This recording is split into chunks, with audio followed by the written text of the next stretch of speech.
The atmosphere was thick that summer, as if it were brimming with untold stories eager to be revealed. The morning would greet me with the melodic chirping of birds outside our neatly kept suburban abode, a setting where every lawn is meticulously groomed and every smile feels rehearsed. I'm Claire, and at 52, I believed I had everything under control.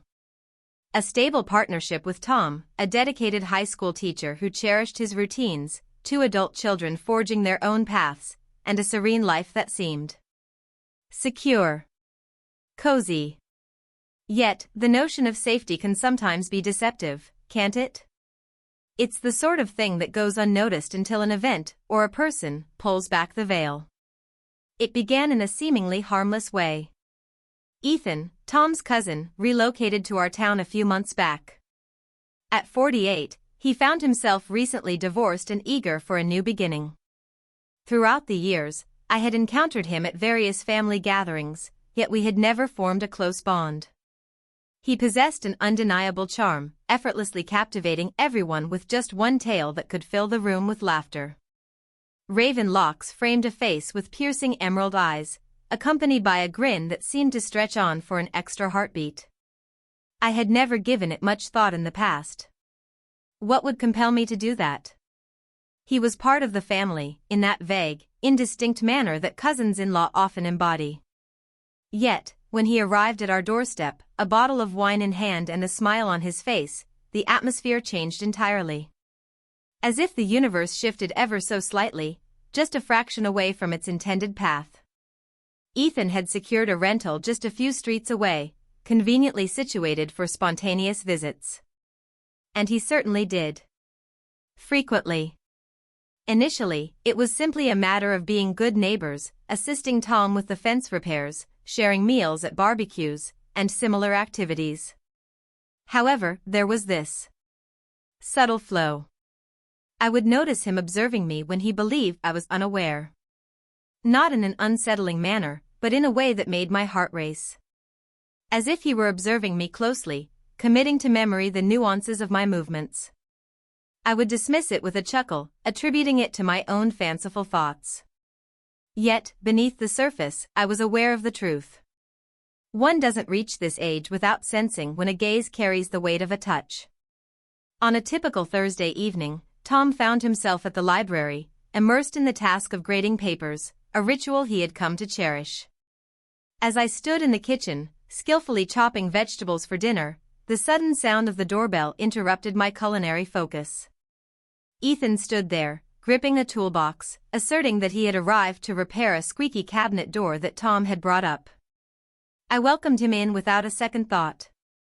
What would be the reason for me to do that? The cozy house embraced warmth, an old jazz tune wafting from the radio, while the enticing aroma of garlic danced through the air. It seemed snug. Ordinary. Yet, the ordinary often tends to come apart at the seams when you least anticipate it. He toiled on the cabinet, his actions meticulous, bordering on overly cautious. We engaged in light conversation, discussing the weather, his recent job, and the local area. Yet, there was a certain sharpness to his voice, as if he were concealing something beneath the surface. I found myself stealing glances at him, captivated by how his shirt hugged his shoulders and the subtle scar above his eyebrow. Subtle nuances I never should have observed. Moments that ignited a warmth in my cheeks as I realized I was lost in thought. I returned to the cutting board, concentrating on the steady motion of the knife, attempting to disregard how the space seemed to shrink with his presence. "You have a talent for that," he remarked unexpectedly, his voice soft, nearer than I anticipated. I glanced upward, and there he was, propped against the counter, mere feet apart, his gaze fixed intently on me. The toolbox lay abandoned on the floor. At making everything seem so easy, he remarked, a faint smile playing on his lips. "The dwelling, the culinary arts. You." I chuckled, a shaky noise that seemed foreign to me. "It's merely a dinner, Ethan. Nothing special." Yet, my hands trembled, and I accidentally grazed my finger with the knife. A tiny incision, hardly a prick, yet sufficient to elicit a sharp intake of breath. Before I could respond, he appeared, standing next to me, grasping my hand as if it were the most instinctive action imaginable. His fingers were warm and calloused, yet surprisingly gentle as he examined the small wound. "You're bleeding," he murmured, his tone gentle, barely above a whisper. He held on tightly. Instead, he took a paper towel, pressing it gently against my finger, his thumb gliding over my knuckles. The sensation hung in the air, charged, and I stood still. The kitchen, the jazz, the world beyond, it all blurred into the background. He stood there, uncomfortably close, the scent of cedar mingling with something deeper, something that hinted at longing. "Ethan," I began, my voice a mere whisper, yet he remained still. His gaze met mine, and in that moment, the truth I had been avoiding became undeniable. Desire. Not the type that can be appeased with mere sustenance or casual conversation. A force that consumes logic and scatters remnants behind. I ought to have stepped back. I ought to have chuckled, cracked a joke, or done something to shatter the silence. However, I chose not to. I stood there, my heart racing, allowing the moment to linger until it felt like a fragile thread on the verge of breaking. He leaned in slightly, his breath brushing warmly against my cheek. "Claire," he said, the name lingering in the air like a whispered confession he could no longer hold back. And then, in a fleeting moment, his lips grazed against mine. It wasn't a kiss, not just yet, merely a brush, a query lingering in the air. My body reacted before my mind had a chance to comprehend. I leaned in, narrowing the gap, and the universe erupted in warmth and darkness.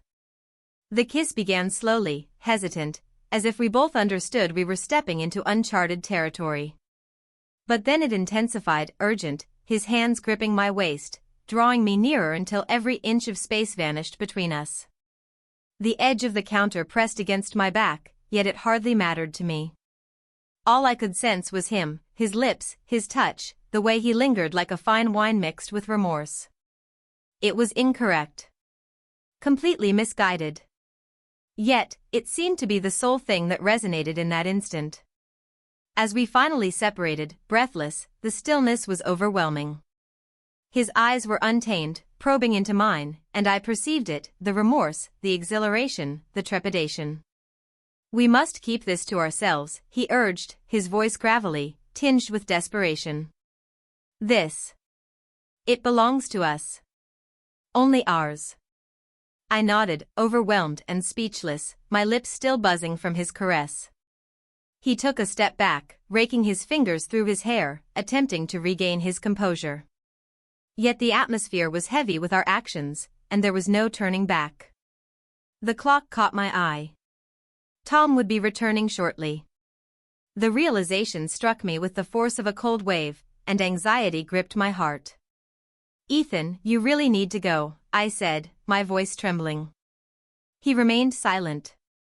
He took hold of his toolbox and departed in silence, the door clicking softly as it closed behind him. I found myself in the kitchen, solitude enveloping me, the smooth sounds of jazz lingering in the air, while the vegetables lay half-chopped on the counter. The sting of my cut finger served as a small yet poignant reminder of how swiftly chaos can ensue. While I tidied up, attempting to wipe away the traces of what had just occurred, my thoughts surged with intensity. What have I done? This is not who I am. I was Claire, the dependable partner, the constant presence. Yet that kiss. It had stirred a hidden part of me that I was unaware existed. A perilous situation. A desire for something greater. The sound of Tom's car rolling into the driveway sent a jolt through my heart. I mustered a smile, prepared to embody the role of the ideal spouse. Yet, beneath the surface, I understood that nothing would ever return to what it once was. Ethan's words resonated within me, "It's ours. Only ours." A hidden truth, a vow, a burden. As I welcomed Tom at the threshold, an unsettling sensation lingered within me, hinting that this was merely the onset of an unpredictable journey. The days following that kiss felt like a precarious balance on a thin line above a raging inferno. Each moment seemed fragile, as if a single misstep could reduce my whole existence to ashes. I found myself gazing out the kitchen window, almost anticipating Ethan's presence, his green eyes drawing me back into that wild moment. However, he did not arrive. Initially, no. And that silence, it was more unbearable than anything else. It left me in solitude with my reflections, revisiting the warmth of his kiss, the way his hands held my waist as if he feared I might disappear. I despised myself for yearning for it to occur once more. I despised the way it awakened my senses. Tom sensed that something was amiss. He would inquire, "Are you all right, Claire? It appears that you..." Distracted. I'd put on a smile, attribute it to menopause or stress, and he'd nod in understanding, as that's just how Tom is. He has faith in me. It always has. That trust once enveloped me like a comforting embrace, now it felt stifling, a constant reminder of the boundary I had breached.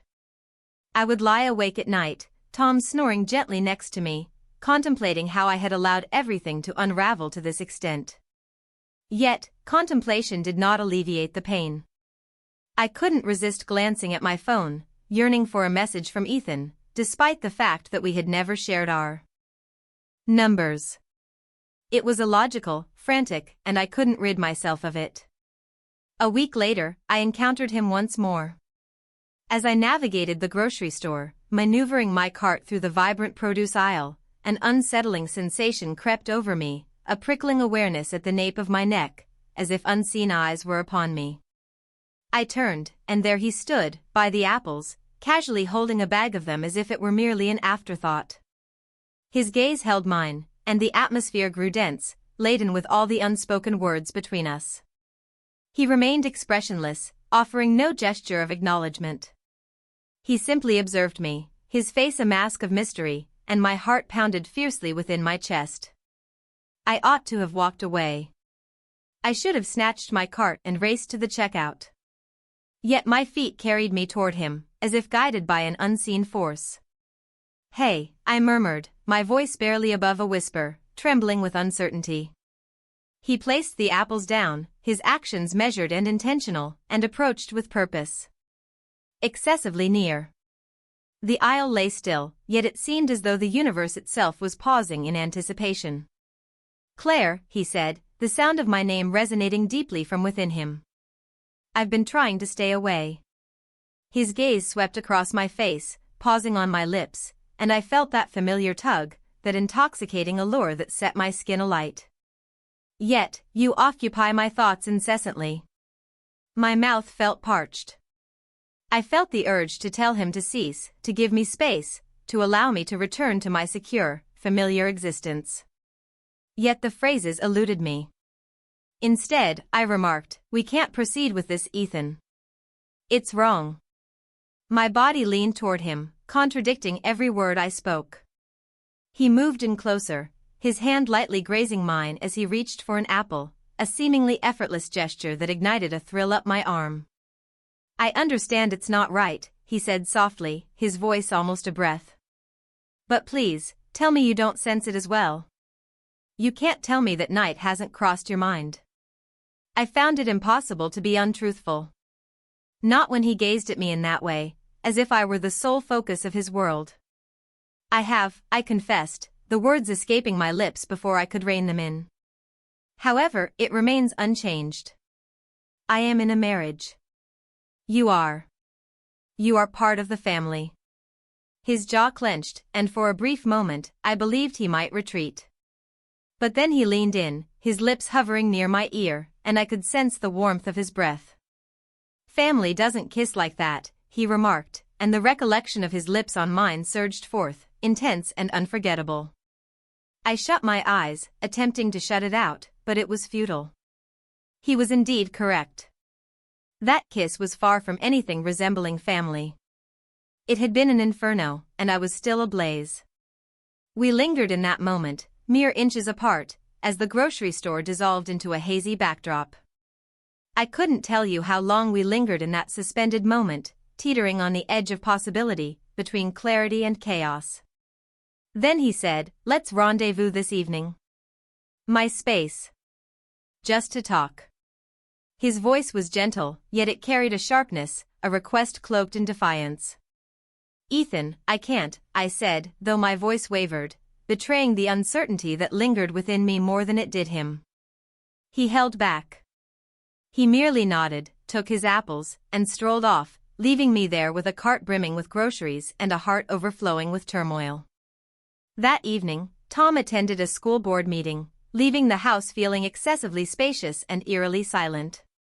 I attempted to divert my attention, organizing, binge-watching shows, anything to steer my thoughts away from Ethan's invitation. It felt as though he had embedded a fragment of himself within me, a shard I was unable to extract. As the clock struck 8 p.m., I found myself pacing, my hands quivering as I clutched my keys. I simply wanted to have a conversation, I reminded myself. To conclude this, to establish limits, to ensure it is understood that it can never occur again. The deceptions we craft for our own minds are often the most persuasive, wouldn't you agree? His house was just a 5-minute walk away, yet it seemed to stretch into eternity. As he opened the door, silence enveloped the moment. He merely stepped aside, inviting me in with a subtle gesture.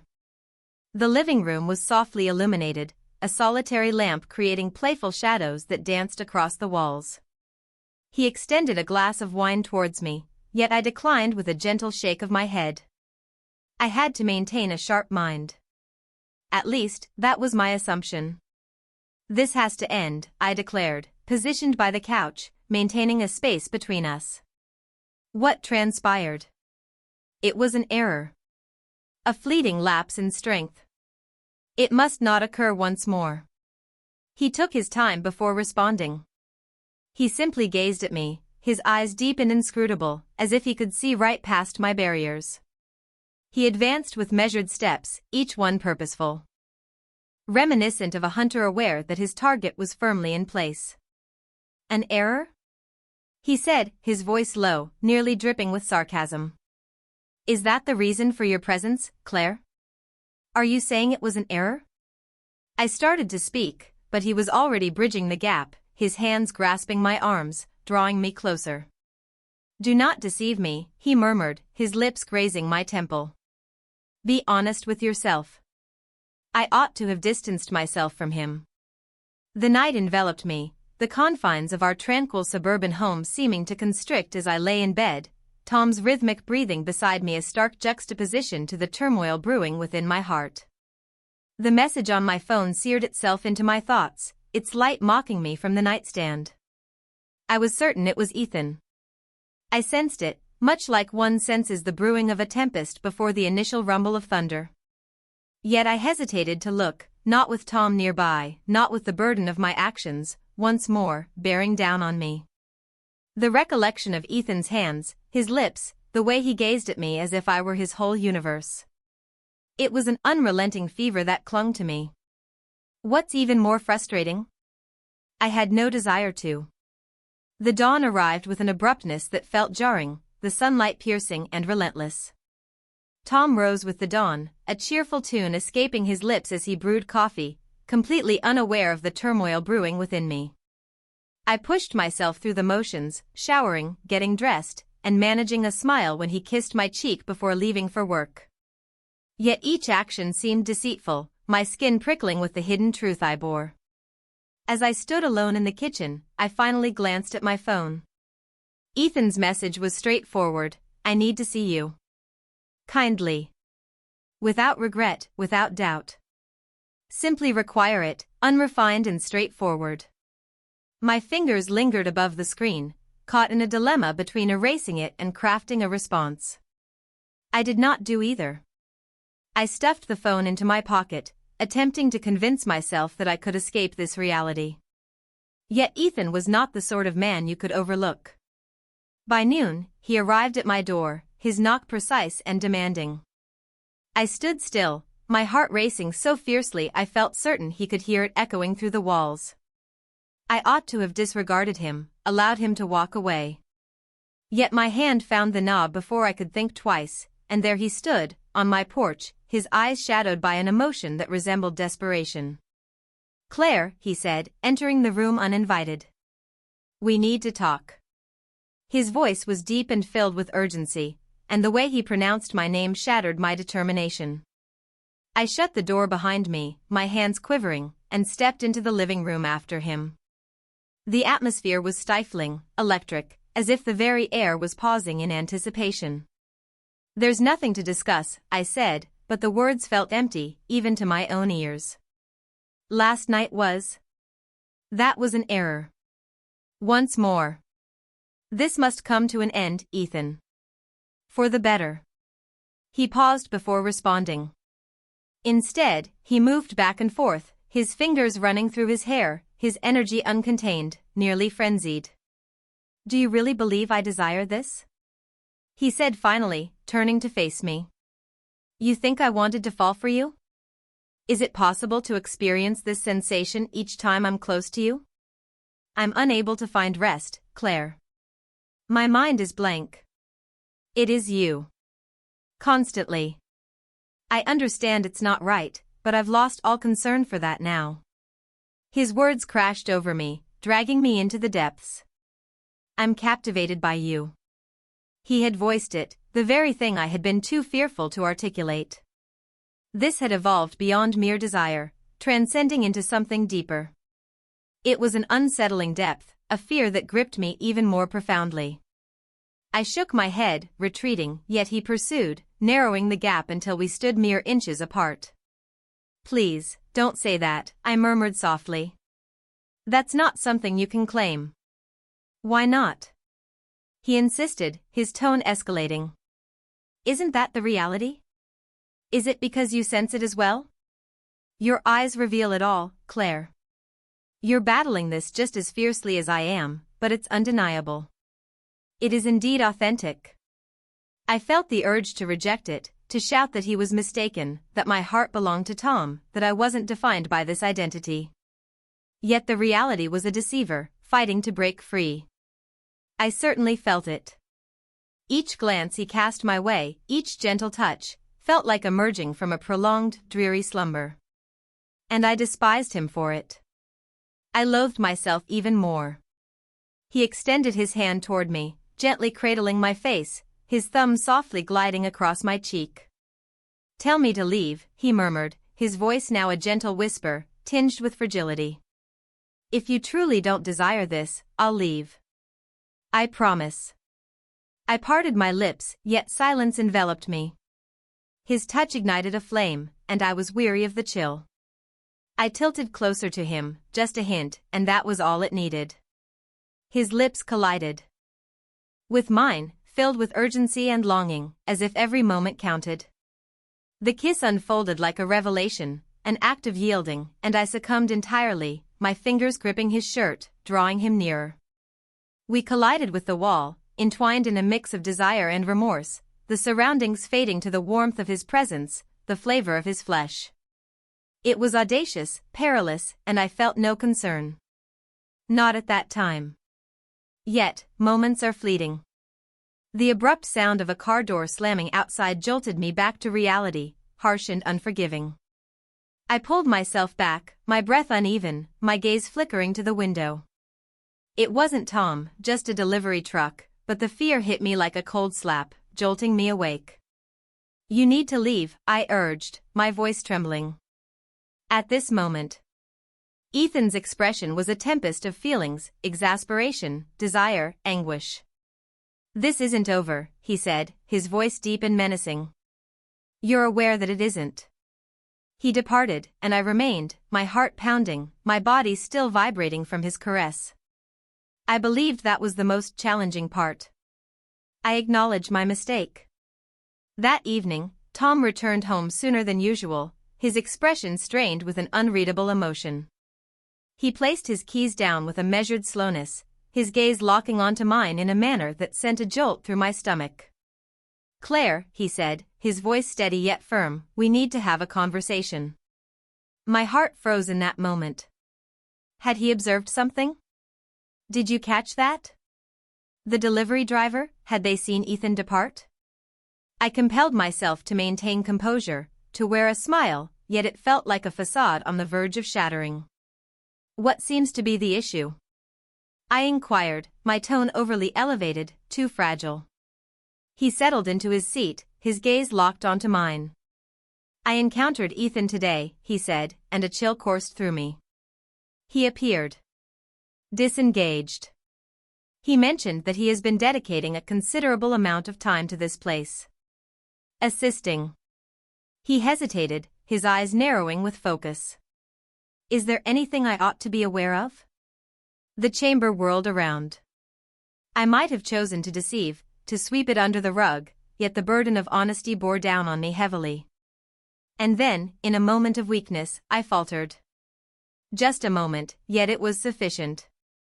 Tom's expression shifted, doubt solidifying into a more sinister emotion. "Claire," he murmured, his tone hushed, "what's happening?" I parted my lips, yet the words eluded me. What can I express? That I had kissed his cousin, not just once but twice? I found myself overwhelmed by emotions that seemed beyond my grasp. The silence lingered, heavy and accusatory, as Tom rose, the sound of his chair scraping across the floor punctuating the stillness. "I trusted you," he said, his voice heavy with pain, a deeper wound than any accusation could inflict. He stepped outside, the door crashing shut, and I collapsed to the ground, my reality shattering. The truth had surfaced, or was on the verge of doing so, and retreat was no longer an option. I recalled Ethan, his urgent revelation, and how he had awakened a sense of vitality within me. And I reflected on Tom, the man who had cherished me for years, now deceived by the very person he held in the highest regard. After a few hours, my phone vibrated. Another message from Ethan: "I confessed my love for you. I apologize." My hands trembled as I absorbed the message, the letters swimming before my eyes through a veil of tears. He had revealed his truth. It's significant not only for me but also for Tom.